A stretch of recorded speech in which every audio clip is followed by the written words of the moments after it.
Dalam cuplikan video yang diposting di Instagram pribadinya, Anies terlihat marah-marah kepada salah seorang pemimpin perusahaan yang dinilai bertanggung jawab di perusahaan. Anies juga marah melihat seorang ibu hamil berada di kantor. Selepas meluapkan marah kepada pimpinan perusahaan yang kena sidak, Anies lantas meminta seluruh karyawan untuk kembali pulang ke rumah. Kemudian, ia langsung menyegel dua perusahaan tersebut. Drama marah-marah Anies kali ini cukup bagus, penuh penjiwaan, tapi sungguh konyol. Mengapa? Karena salah satu perusahaan yang kena marah adalah perusahaan asuransi. Perusahaan asuransi termasuk jenis usaha esensial, sehingga boleh tetap buka berdasarkan aturan PPKM. Kesalahan lagi adalah menegur ibu hamil yang dikatakan sedang ngantor.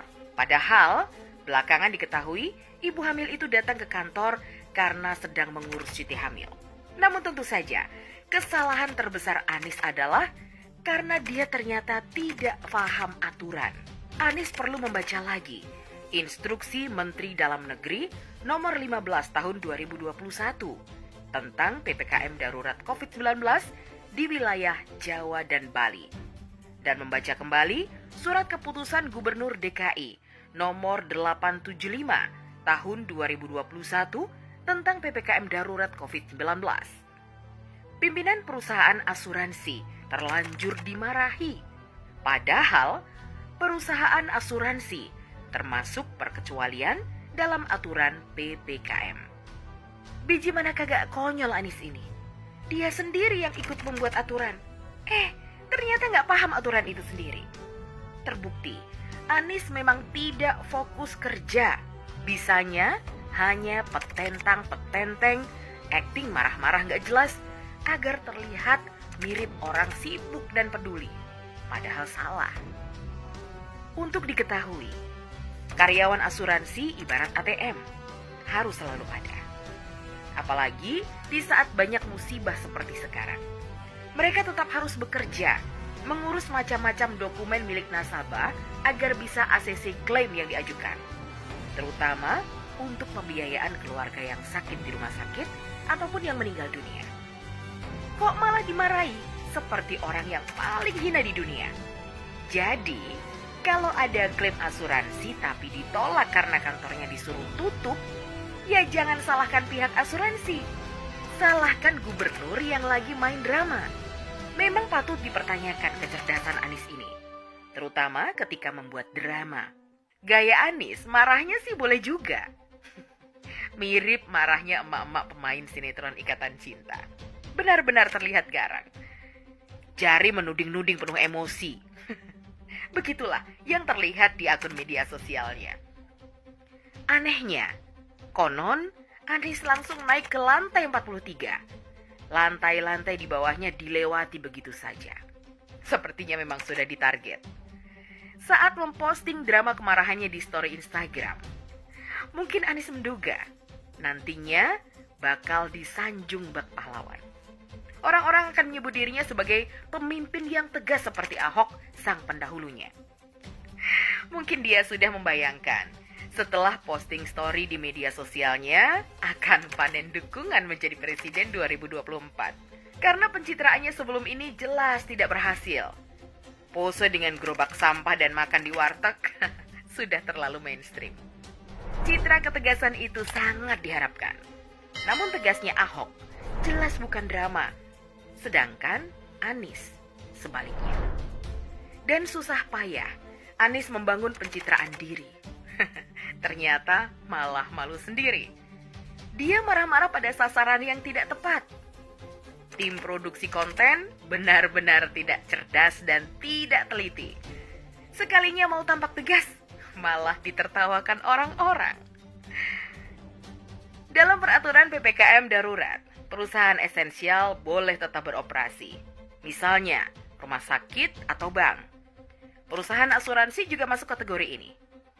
Drama marah-marah Anies ini menunjukkan bahwa apa menjadi presiden itu tidak cukup hanya bermodal acting.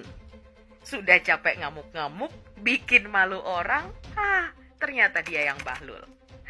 Harap maklum, Anies lagi berusaha untuk kelihatan kerja. Walau jadinya malah ngawur, sangat dipahami dia rajin mencari peluang untuk memperoleh citra diri, walaupun harus melabrak aturan yang dibuatnya sendiri. Yang salah itu tim produksi kontennya, salah ambil lokasi syuting. Sekalinya bersikap keras agar dianggap tegas dan kontennya viral, ternyata benar-benar viral, tapi viral untuk dipermalukan. Pemimpin yang tak bisa kerja, jadinya memang harus membuat drama. Aturan yang dibuat sendiri saja dia tidak paham. Terbukti, dia memang tidak bisa mengerjakan banyak hal, termasuk ketika berpura-pura menjadi pemimpin.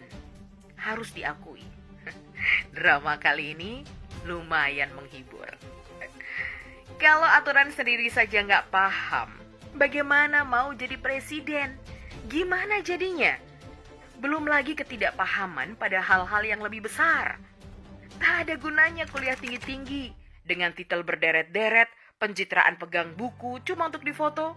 Tak heran, dulu dipecat ketika menjadi menteri. Aturan dia sendiri yang buat, acting juga dia yang buat. Suka-suka dia berdrama. Terserah lakonnya apa. Yang penting, pemirsa bisa dibuat gila. Tapi Tuhan selalu punya cara untuk menunjukkan jati diri orang-orang munafik. Akhirnya, selamat buat Rocky Gerung yang terus berbangga terhadap Gubernur Dungu. Cukup Jakarta saja yang ditipu, jangan Indonesia. Presiden Jokowi sudah benar.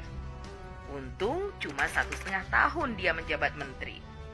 Kalau lama, bisa babak belur seperti DKI. Ini pelajaran terburuk yang tertanam di benak kita semua di seluruh Indonesia. Cukup contoh di DKI. Jangan pilih yang hanya pandai retorika. Itu ruang lingkup stand up komedi, ranahnya para komika. Warga Jakarta banyak-banyak berdoa. Jakarta bisa berjalan sampai hari ini karena pertolongan Tuhan semata.